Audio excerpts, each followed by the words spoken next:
Sa Diyos kay Moses, inang mga tao, kung moabot ang panahon na magmaayo ang inyong kaintang, magmaayo ang inyong hanap buhay, magdagan ang inyong kabutangan, madato mo, daghana mo o mga kabtangan sa kinabuhi. Ayaw mo kalimot nga ako si Yahweh, ako ang Diyos nga naghatag sa inyo o abilidad nga maging mabungahon o mag-asenso. So, ingon ni Lord, dili ka dapat makalimot every time na naay ma-asenso sa atong kinabuhi, gi-bless kita ni Lord. Ang ingon ni Lord, dili ta makalimot nga magpasalamat sa iya. That's why tonight, ginakasabutan nga kaning blessing kay Rodel o kay Abby, ginapasalamatan nato ang Dios o mag-pray kita nga panalanginan ni siya sa Ginoo. Mag-pray kita nga mag-unlad ni siya, i-bless ni siya pag-ayos sa Ginoo. Ang pingan ni Lord, ilayo ni siya sa mga dautan. Puro maayo ang ihatag ni Lord ani nga lugar kay ilan nato nga kaning tanan nga blessing gihatag ni siya sa Ginoo. Ang Ginoo nga naghatag sa atong kinabuhi, siya ang ato ang ginapasalamatan karong gabi. So as we pray, siguro naa naman gining kandila. This is a sign of light. That isn't it that light ang light gikan sa Dios ug karong gabi ato ni siya gilod nga ang kahayag gikan sa Dios ug ginailan nato nga diri ang kahayag ihatag ni Lord diri kay mapuno siya blessing gikan sa Ginoo. Amen. Amen. So ano nato ni siya na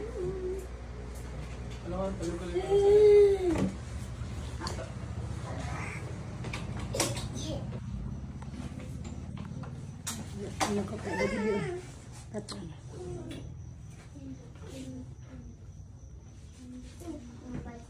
siguro isindi na lang ay abi isindi na lang abi mo isa abi anak ko ay okay ito isindi na lang ikaw pa ara mo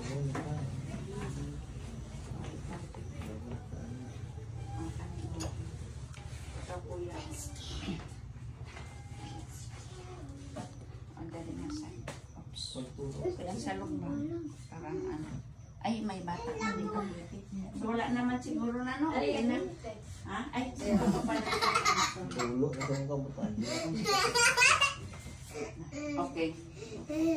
So, light is the symbol of God's light. Para sa akuha kaning kahayag gikan siya sa Ginoo o karong gabi atong ginaila nga ang kahayag gikan sa Dios akong naay kahayag naa ang blessing sa Ginoo. So we believe that basta naa ang kahayag naa ang presensya sa Ginoo. So we will pray siguro habang ginagunita nato ni siya. We will pray. I will pray to the Lord. Heavenly Father, we come before you in the name of your Son, our Lord and Savior, Jesus Christ. Lord, ang tanan, nga pagdayeg, ibalik namo kanimo. Salamat, Lord, sa imong pagkamaayo. Lord, salamat sa imong pag-bless kay Rodel o kay Abby, Ginong Dios. Lord, salamat, ani, nga Kristo, nga imong gihatag, Lord God. Lord, kinailan namo sa ikaw, naghatag, ani, Ginoo, ikaw mag-bless, ani. Ikaw mag-amping, ani, Lord God, nga kaning lugar. Layunin mo niya sa mga dautan, O God. But then, Lord, we ask, Father God, nga ikaw, O Diyos, magpadayon nga mag-bless ani, Lord God, nga kadagan clients, nga musulod diri, maging maayo ang ilang kaning business, maging maayo kay gisalig namo ni siya kita imong Ginoong Dios. Lord, I pray ng bawat tao nga musulod diri, Lord God, ikaw, Ginoong Dios, ang nagpadalaan na. Salamat, O Lord, kay karon pa lang ginatuuhan namo Ginoong Dios nga na ikaw diri, padayon ikaw nga mag-bless o mga amping ani nga lugar, labaw na kay Rodel o kay Abby, padayon ikaw nga mag-aamping kahit sa kanila. O Dios, salamat karong gabi, Panginoong Dios, salamat Lord, nga every time we come before you, ginapaminaw ninimo. Salamat Lord, karon pa lang, ginatuhan namo ang imong pag-bless ka namo, pag-bless ani nga lugar. Salamat Lord, nga nagatuo kami, nadungog nimo among mga pag-ampo, O Dios. Salamat Lord, ginabalik na ko sa imong tanan dungog himaya among buhi nga Dios. Salamat sa imong pagkamaayo. Paayo ka sa tanang panahon. That's why Lord God, we praise you, we honor you, we glorify your holy name.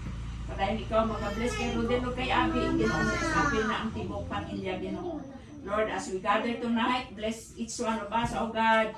Lord, ang karinyo, ang pamilya nila Rodel, O God. Salamat, Lord God, sa imong pagkamaayo. Thank you, Lord. Salamat, O Diyos, sa imong tanang dungog himaya. Sa imong tanang dungog himaya, among Diyos. This we pray in Jesus' name. Everybody will say, Amen. Oh Lord, bless this food, Lord. In Jesus' name, Amen. Hallelujah. Amen. Bro. Daya.